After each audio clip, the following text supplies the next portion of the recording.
The Bengali টিউশনে তোমাদের সকলকে স্বাগত। আমি শুভময়।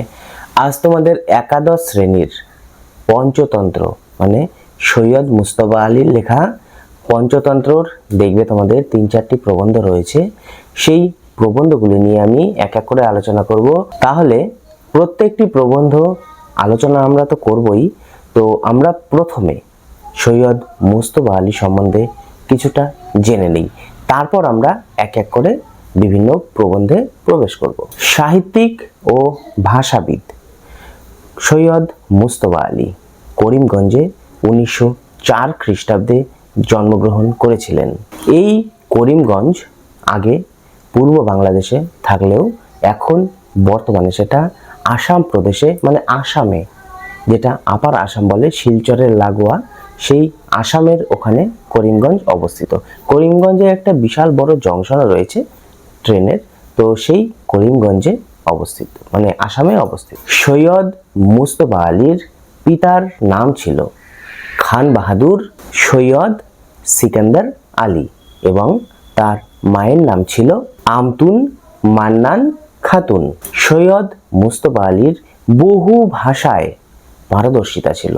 তিনি বাংলা এবং ইংরেজি ছাড়াও আরও বিভিন্ন ভাষা উর্দু, ফার্সি, ইংরেজি, আরবি, হিন্দি, মারাঠি, গুজরাটি এছাড়াও আরও 15টি ভাষা তিনি বলতে পারতেন।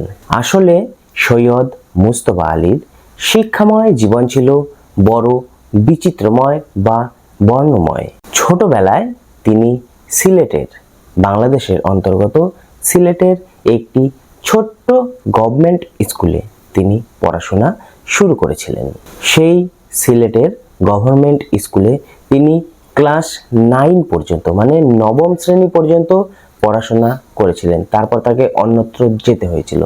এর কারণ হচ্ছে তার বাবা একটি ট্রান্সফারেবল জব মানে যেখান থেকে সব সময় ট্রান্সফার হয়, যেই চাকরিতে বেশি দিন স্থায়িত্ব হয় না, সেরকম একটা চাকরি করতেন। তো সেই চাকরি করার সুবাদে তার বাবাকে বিভিন্ন জায়গায় যেতে হতো এবং তাকেও তার বাবার সাথে বিভিন্ন জায়গায় তাদের পরিবারকে শিফট হতে হতো। এই জন্য তাদের পড়াশোনায় মানে তার পড়াশোনায় বারবার ছেদ ঘটেছিল।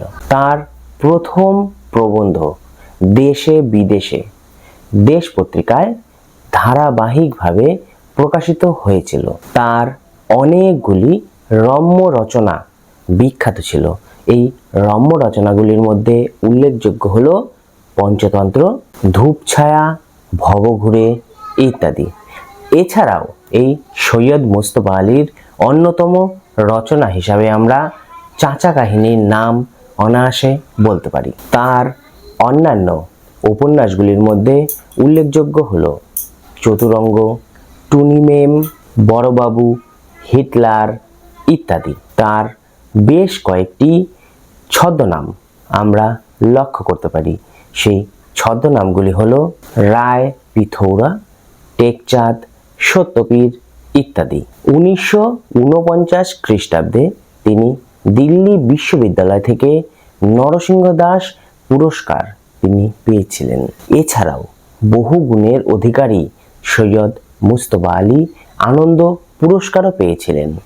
আর এই সৈয়দ মুজতবা আলীর মৃত্যু বা তার পরলোক গমন হয়েছিল 1974 খ্রিস্টাব্দের 11ই ফেব্রুয়ারি। প্রথমেই তোমাদের বলে রাখি, আমাদের আলোচ্য মানে আমাদের বইয়ে যে আছে পঞ্চতন্ত্র, এই পঞ্চতন্ত্র হলো একটি রম্য রচনা। রম্য রচনা বলতে সেই ধরনের রচনাকে বলা হয় যেগুলি হালকা বৈঠকি চালে, ঘরোয়া মেজাজে, অল্প হাস্যরসাত্মক, কল্পনাযুক্ত গদ্য রচনা। পঞ্চতন্ত্র যেমন একটি রম্য রচনা, তেমনি অন্যান্য রম্য রচনার মধ্যে আমরা বলতে পারি হুতুম প্যাঁচার নকশা, বীরবলের হালখাতা, সুনন্দর জার্নাল ইত্যাদিও রম্য রচনার মধ্যে পড়ে। সৈয়দ মুজতবা আলী তার এই পঞ্চতন্ত্র লেখার মধ্যে জীবন সত্যকেই ফুটিয়ে তুলেছেন। এবার আমরা পঞ্চতন্ত্রের যে তোমাদের সিলেবাসের অন্তর্ভুক্ত প্রবন্ধগুলি আছে সেই প্রবন্ধ নিয়ে আলোচনা করব। আজ আমরা সৈয়দ মুজতবা আলীর লেখা যে পঞ্চতন্ত্র রম্য রচনা রয়েছে, সেই পঞ্চতন্ত্র থেকে তোমাদের বই কেনা নামক যে প্রবন্ধ, প্রথম প্রবন্ধ বই কেনা, সেই বই কেনা প্রবন্ধ নিয়ে আজ আলোচনা করব। সৈয়দ মুজতবা আলীর লেখা পঞ্চতন্ত্র যে প্রবন্ধটি রয়েছে, তার প্রথম পর্বের অন্তর্ভুক্ত হলো এই বই কেনা প্রবন্ধটি। সৈয়দ মুজতবা আলী তার বই কেনা প্রবন্ধটির মাধ্যমে বোঝাতে চেয়েছেন যে বই হলো একমাত্র শিক্ষা, জ্ঞান অর্জন, এছাড়াও শিক্ষা সংস্কৃতির মানে শিক্ষা, জ্ঞান অর্জন, সংস্কৃতি, এগুলির মূল কেন্দ্রবিন্দু হলো বই। আমাদের আশেপাশের যে দেশগুলি লক্ষ্য করা যায়, সেই দেশগুলিতে দেখা যায় বই কেনা ও বই পড়ার যে চর্চা, সেই চর্চা খুব সুন্দর রয়েছে। মানে তারা বই কিনতে এবং বই পড়তে ভীষণ ভালোবাসে। কিন্তু আমরা বাঙালি জাতি এই বই কেনা বা বই পড়াতে এখনো অভ্যাস গড়ে তুলতে পারিনি। তাই সৈয়দ মুজতবা আলী তার এই বই কেনা প্রবন্ধটির মধ্য দিয়ে বাঙালি জাতিকে বই কেনার প্রতি আগ্রহী করে তুলতে চেয়েছেন। বই কেনা প্রবন্ধটি যখন শুরু হয়েছে, তখন প্রাবন্ধিক আমাদের বলেছে যে আমরা মাছিমারা কেরানিদের নিয়ে যতই ঠাট্টা মশকরা করে থাকি না কেন, মাছি মারা বা মাছি ধরা যে কি শক্ত কাজ তা সবাই এক বাক্যে স্বীকার করে নিয়েছে। তিনি আমাদের এই প্রবন্ধে বলেছেন যে একটি মাছিকে তুমি যে দিক থেকে মানে যে কোনো অ্যাঙ্গেল থেকেই ধরতে যাও না কেন, সে পালিয়ে যাবে, তুমি ধরতে পারবে না মাছিকে। এর কারণ কি জানো? মাছির সারা মাথা জুড়ে অসংখ্য চোখ বসানো আছে। মানে মাছি চারিদিকে 360 অ্যাঙ্গেলে বিভিন্ন জায়গায় দেখতে পায় কি হচ্ছে। আমরা মানুষরা যেমন শুধু সামনের দিকে দেখতে পাই, আমাদের পেছনে কি হয়ে যাচ্ছে সেগুলি আমরা দেখতে গেলে আমাদের মাথা ঘোরাতে হবে। কিন্তু মাছি তার গোটা মাথায় চোখ রয়েছে, যার জন্য মাছি চারিদিকে দেখতে পায়। তাই তুমি চেষ্টা করলেও কোনোদিন মাছিকে, যদি সে অসুস্থ না থাকে, তুমি ধরতে পারবে না। এই বিষয়টি নিয়ে ফরাসি সাহিত্যিক ও কবি আনাতোল ফ্রান্স বলেছিলেন যে তার মাথার চারিদিকে যদি বিভিন্ন অ্যাঙ্গেলে বা বিভিন্ন জায়গায় চোখ বসানো থাকতো, তবে তিনি এই ধরনীকে বা এই সৌন্দর্যময় পৃথিবীকে তিনি চতুর্দিক ধরে খুব সুন্দরভাবে দেখতে পেতেন। এটা তিনি আক্ষেপ করেছেন। কথাটি তিনি ঠিকই বলেছিলেন। তোমরা একটু চিন্তা করে দেখো, তাহলে তোমাদেরও আফসোস হবে ব্যাপারটি নিয়ে। কিন্তু এইখানেই তো তোমার সাথে আমার সাথে আনাতোল ফ্রান্সের পার্থক্য রয়েছে। আমরা এই আফসোস নিয়েই বসে থাকব, কিন্তু তিনি এই আফসোস নিয়ে বসে থাকেননি। তিনি নিজের মনকে সান্ত্বনা দিয়েছেন এবং তার সাথে আমাদেরও সান্ত্বনা দিয়ে বলেছেন যে চোখ মাথায় নেই, মানে মাথায় দুটো চোখ রয়েছে, বাকি জায়গায় চোখ নেই তো কি হয়েছে, মনের চোখ তো রয়েছে, তাই না? আমরা মন দিয়ে বিভিন্ন জায়গা দেখতে তো পাই এবং মনে তুমি অসংখ্য চোখ বসাও, সেটা তোমার নিজের ব্যক্তিগত ব্যাপার। তোমাকে ঈশ্বর বা ভগবান বা উপরওয়ালা কেউই তোমাকে ওটি বসিয়ে দেবে না, ওটি তোমাকে নিজে বসাতে হবে। মনের চোখ বসানো বা কমানো সম্পূর্ণ আমাদের নিজের ব্যক্তিগত ব্যাপার।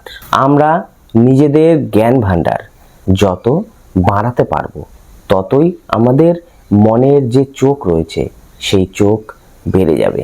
লেখক সৈয়দ মুজতবা আলী আক্ষেপ করে বলেছেন যে পৃথিবীর অন্যান্য জাত মানে অন্যান্য বিভিন্ন জাতি যতটা নিজেদের মনের চোখ বাড়ানোর জন্য আগ্রাসী হয়ে উঠছে, মানে নিজেদের মনের চোখ বাড়াতে যত চেষ্টা করছেন আমরা বাঙালি জাত, ততটাই এই মনের চোখ বাড়ানোর ব্যাপারে পিছিয়ে পড়ছি। চোখ বাড়ানোর কথা আসলেই মানে আমাদের চোখ যত বেশি করতে হবে সেই কথা আসলেই আমরা অন্যকে চোখ রাঙিয়ে ভয় দেখাই। তিনি এটা অকপটে স্বীকার করেছেন যে এই যে চোখ বাড়ানো বা চোখ বৃদ্ধি করা তার একমাত্র উপায় হলো বই পড়া।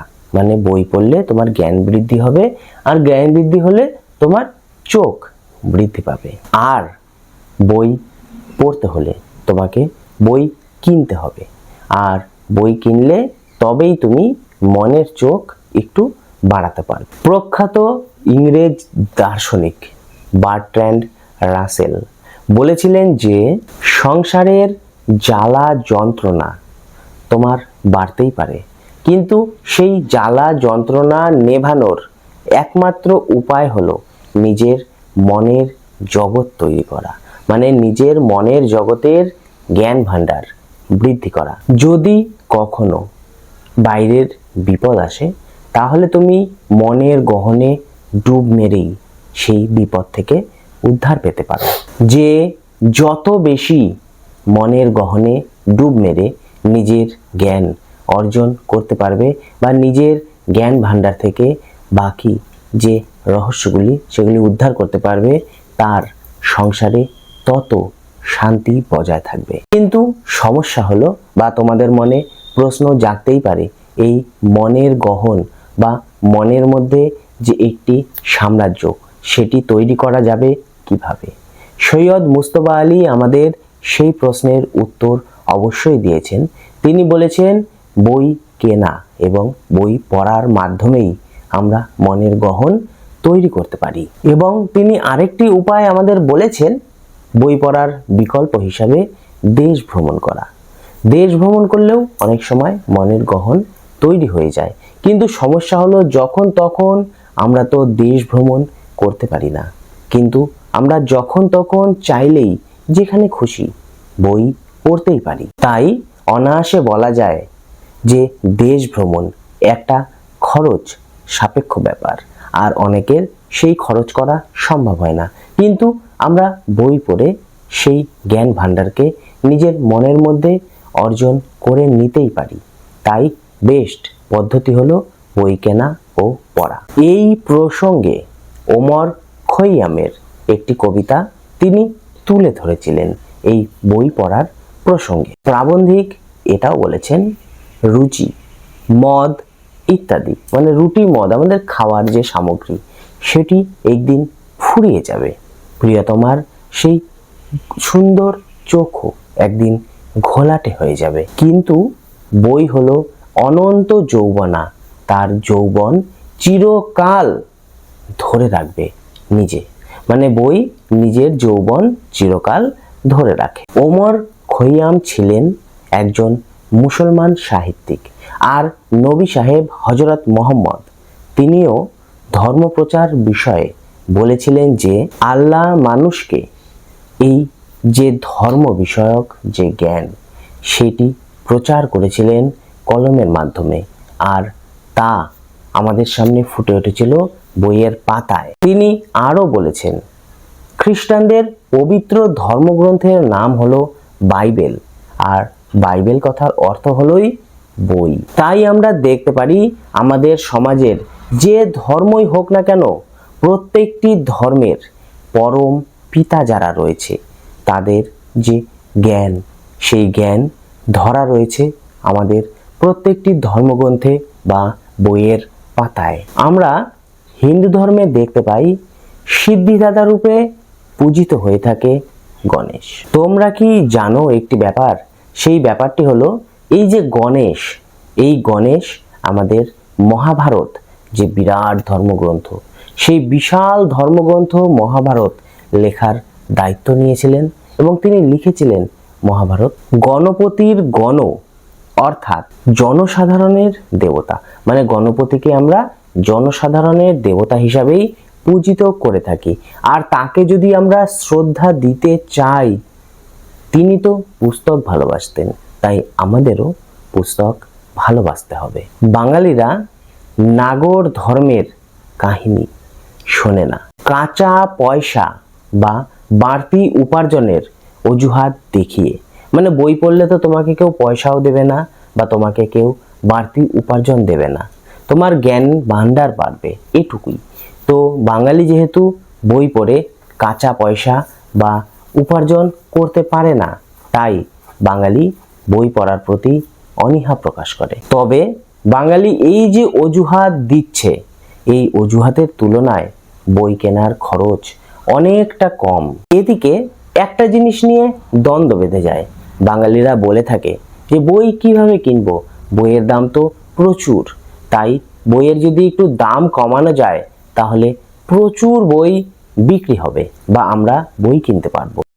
আর যখন বাংলা বইয়ের প্রকাশককে দাম কমানোর কথা বলা হয়, তিনি স্পষ্ট জানিয়ে দেন বই বিক্রি যদি না হয় আমরা বইয়ের দাম কমাবো কিভাবে, বই যদি বেশি পরিমাণে বিক্রি হয় তখন আমরা সেই বইয়ের দাম কমিয়ে দিতে পারবো। তখন প্রকাশককে আমাদের অন্যভাবে বুঝিয়ে বলতে হয় যে দেখুন, পৃথিবীর মধ্যে যত ভাষা রয়েছে তার মধ্যে বাংলা ভাষা হলো 6 অথবা 7 নম্বরে, অতএব বাংলা ভাষার প্রচার তো রয়েছেই, তো আপনি যদি একটু দাম কমিয়ে দেন তাহলে বইটি বেশি সংখ্যক বিক্রি হবে। আরেকটি জিনিস লক্ষ্য করা যায়, ফরাসি ভাষা বিশ্বের ভাষা সংসারে প্রায় 1 নম্বর বলা চলে, কিন্তু দেখো ফরাসি ভাষায় লোকে কম কথা বলে, তবুও ফরাসি ভাষার যে বইগুলি রয়েছে সেগুলি তো প্রচুর বিক্রি। আরেকটি জিনিস, প্রথম বিশ্বযুদ্ধের আগে যে সমস্ত বই, সেই বইগুলি 12 আনা 14 আনা, খুব বেশি হলে 5 আনা, তো সেই অল্প পয়সা দিয়ে অনায়াসেই বই কেনা যেত। তাহলে বাঙালি যে প্রকাশকরা রয়েছে তারা এত কম দামে বই কেন দিতে পারবে না? যখন আমরা এই কথাটি বাঙালি প্রকাশকের হাতে তুলে দিই বা বাঙালি প্রকাশকের কাছে আমরা ছেড়ে দিই, তখন তিনি যুক্তি দেখিয়ে বলেন যে দেখো, ফরাসি যে বইগুলি প্রথম প্রকাশিত হয়, প্রথম প্রকাশনার সময়ই সেগুলি 20,000 30,000 ইত্যাদি কপি বিক্রি হয়ে যায়। অন্যদিকে বাংলা কোনো নতুন বই যখন প্রকাশনা করেন তখন সেটির 2000 কপি বিক্রি করতেই তাদের নাভিশ্বাস উঠে যায়। তাই তাদের মনে ভয় থাকে, বেশি ছাপিয়ে তারা কি দেউলিয়া হয়ে যাবে? আসলে সহজ কথা হলো এটাই যে আমাদের বাঙালি ক্রেতারা বই না কেনার ফলে বই আমাদের কাছে সহজলভ্য বা সস্তা হয়ে উঠছে না। তাই বাঙালি বই মানে যে পাঠক রয়েছে সেই পাঠকদের নিয়মিত বই কিনতে হবে এই বই বিক্রির সমস্যা দূর করার জন্য। যেহেতু প্রকাশকের রুজি রুটি এই বই বিক্রির উপর নির্ভর করে, তাই যদি বেশি পরিমাণ বই বিক্রি না হয় তাহলে প্রকাশকের পক্ষে এই বইয়ের দাম কমানো কখনোই সম্ভব হবে না। তাই বাঙালি পাঠককে নির্ভয়ে বই কিনতে হবে। মনে রাখতে হবে, বই কিনে আজ পর্যন্ত কেউ কোনোদিন দেউলিয়া হয়নি। বই কেনার বাজেট যদি আপনি বা আপনারা 3 গুণ বাড়িয়েও দেন, তবেও দেখবেন আপনি কোনোদিন দেউলিয়া হবেন না, একথা লেখক বলেছেন। মাঝখান থেকে একটি উপরি পাওনা আপনার হবে, মানে বই কিনলে আপনি মাছির মতো শত সহস্র চোখ পেতে পারেন এবং এইভাবে রাসেলের মতো আপনার নতুন জগৎ তৈরি হতে পারে। দেখা গেছে, মানে একটা সার্ভে করে দেখা গেছে যে হিসাব করে বই কেনে শুধুমাত্র গৃহস্থ সংসারীরা, আর যারা বই প্রেমী বা বই পাগল তারা হিসাব না করেই উন্মাদের মতো বই কিনতে থাকে। কারণ সে জানে না খেয়ে মরার ভয় নেই আমার, তাই সে তার সংসারে সামান্য কিছু টাকা বাঁচলেই সে বইয়ের পথে ধাবিত হয়। তাই লেখক বা প্রাবন্ধিক আমাদের বই কেনার প্রতি বেশি যত্নবান হতে বলেছেন এবং তিনি বইয়ের দামের যে একটা ভ্যারি করে, মানে দাম কমা বাড়া এসবের জন্য 3 জনকেই দায়ী করেছেন, ক্রেতা, বই বিক্রেতা এবং প্রকাশক। 3 জনই যদি সহমত না হয় তাহলে বইয়ের দাম কখনোই কমবে না। প্রাবন্ধিক একটি উদাহরণ আমাদের সামনে তুলে ধরেছেন, সেটি হলো মার্ক টুয়েনের উদাহরণ।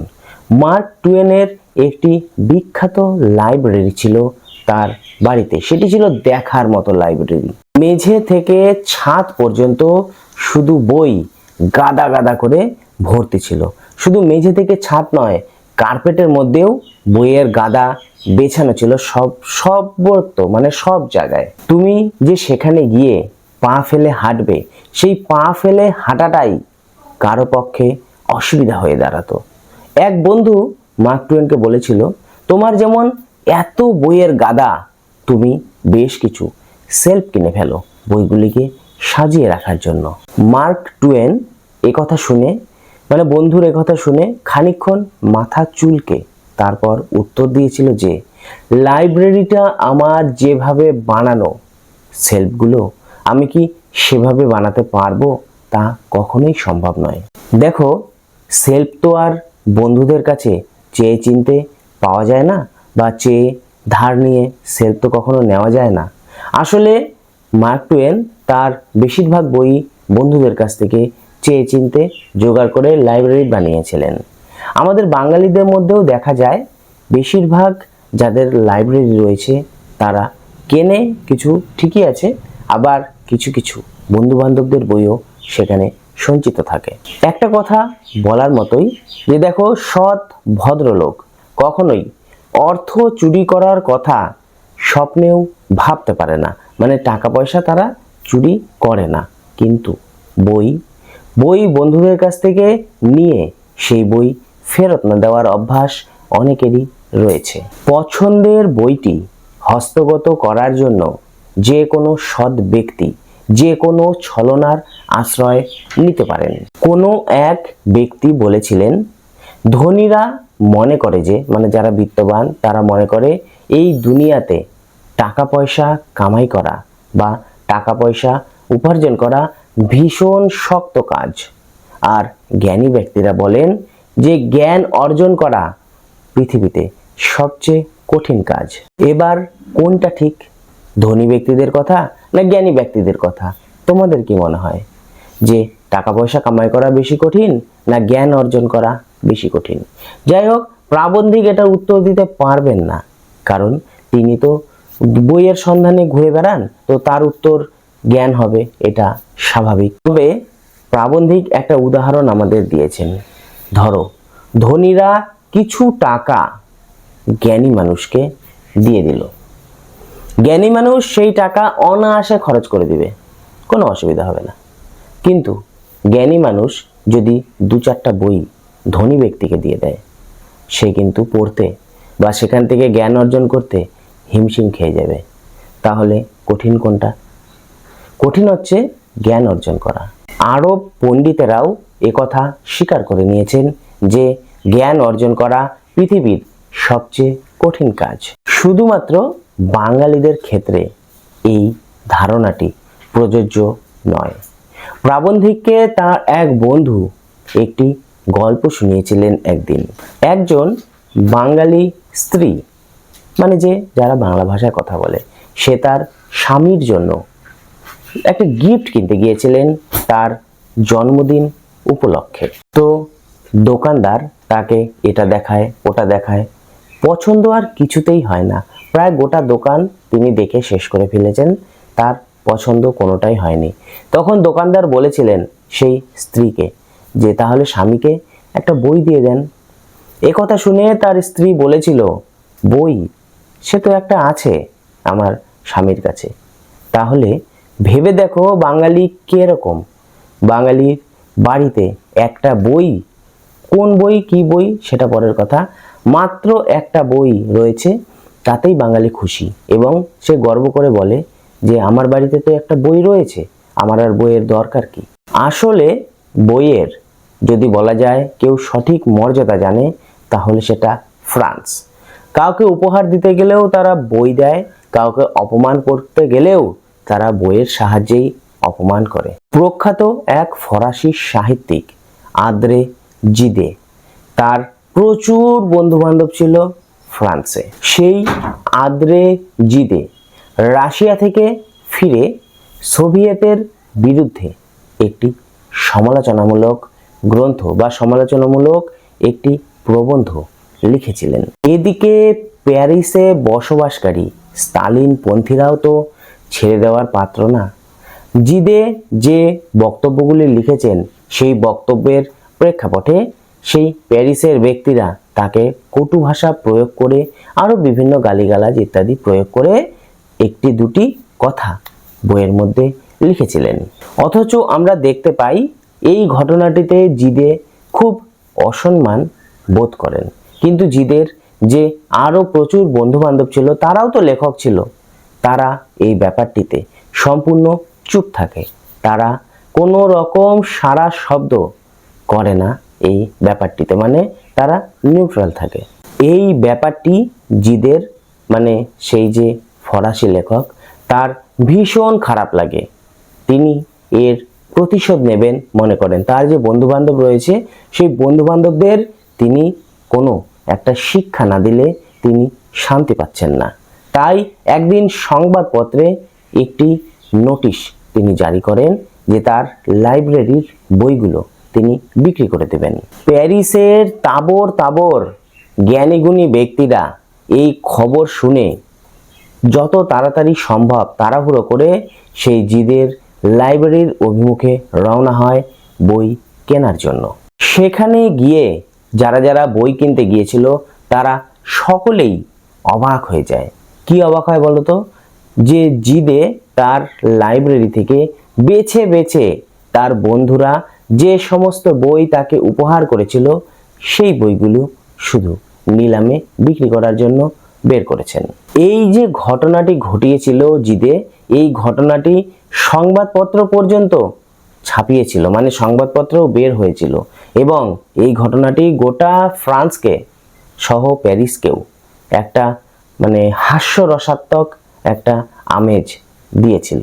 এই যে খবরটা বেরিয়েছিল সংবাদপত্রে, এই খবরটা আমাদের প্রাবন্ধিক সৈয়দ মুস্তফা আলী ভূমধ্যসাগরে একটি জাহাজের মধ্যে বসে সংবাদপত্রটি পাঠ করেছিলেন। এরপরে কি হয়েছিল বলতো? তার যে বন্ধু বান্ধবরা যারা চুপচাপ ছিল, কোনো কথা বলেনি, তারা জানতে পেরেছিল যে তাদের বইগুলোই শুধু বিক্রি করে দিচ্ছে। এর ফলে তারা কাউকে না জানিয়ে আড়ালে অন্য কাউকে দিয়ে সেই বইগুলি 2 ডবল 3 ডবল দাম দিয়ে তারা নিজেরাই কিনে নিয়েছিল। যত কম লোক জানতে পারে এই ব্যাপারটি ততই তাদের পক্ষে মঙ্গল। এরপরে অবশ্য জিদের সাথে তাদের কোনো সম্পর্ক আর ছিল না। তাও প্রাবন্ধিক বুঝতো যদি বাঙালির জ্ঞান তৃষ্ণা না থাকতো। বাঙালির জ্ঞান তৃষ্ণা প্রচুর, কিন্তু অবহেলা যত সেসব শুধুমাত্র বই কেনার ক্ষেত্রে।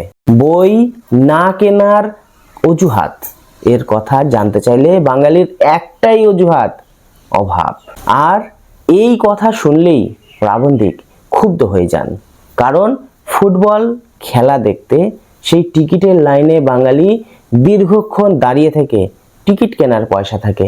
সিনেমা হলে যাওয়ার সময় সিনেমা হলের টিকিট কেনার পয়সা থাকে বাঙালির, আর বই কেনার সময় তার অভাব। যাই হোক, বাঙালি যাতে প্রাবন্ধিককে আর না চটায় তিনি কথা বলেছেন। তিনি এখানে আরব্য উপন্যাসের কাহিনী শোনাতে আসেননি, তাও তিনি বাঙালির উপর ক্ষুব্ধ হয়ে শেষে আরব্য উপন্যাসের কাহিনী শোনাতে বসেছিলেন। সেখানে তিনি বলেছিলেন, একটা রাজা একদা এক হাকিমের বই খুব পছন্দ হচ্ছিল, কিন্তু তিনি হাকিমের কাছ থেকে সেই বইটি কিছুতেই নিতে পারছিলেন না। অবশেষে সেই হাকিমকে তিনি খুন করেছিলেন একমাত্র বইটি নেওয়ার জন্য। একজন মানুষকে খুন করে দিয়েছিল। এই হাকিম জানতে পেরেছিলেন যে তিনি মারা যাবেন, মানে রাজা তাকে যে কোনো মুহূর্তে মেরে ফেলতে পারে শুধুমাত্র এই বইটির জন্য। তাই হাকিমও বুদ্ধিমান, তিনি বইটির প্রত্যেকটা পাতায় পাতায় প্রাণঘাতী বিষ মিশিয়ে রেখে দিয়েছিলেন। বইয়ের পাতায় পাতায় বিষ মিশানো থাকায় রাজা প্রত্যেকটি পাতা উল্টে উল্টে পড়েছিল এবং মশগুল হয়ে তার হাতের মধ্যে সেই বিষগুলো লেগে গিয়েছিল। সেই বই পড়তে পড়তে রাজার কখন যে মুখে হাত চলে যায় এবং বিষ তার পেটে চলে যায়, এবং সেই বই পড়তে পড়তেই রাজার মৃত্যু হয়েছিল। বাঙালির এই বই কেনার প্রতি বৈরাগ্য দেখে তাই মনে হয় এই আরব্য উপন্যাসের কাহিনীর কথা হয়তো বাঙালি জানে, তাই হয়তোবা মরার ভয়ে বাঙালি বই কিনতে কোনোদিন যায় না, বা বাঙালি হয়তো বই পড়তেই বসতে চায় না।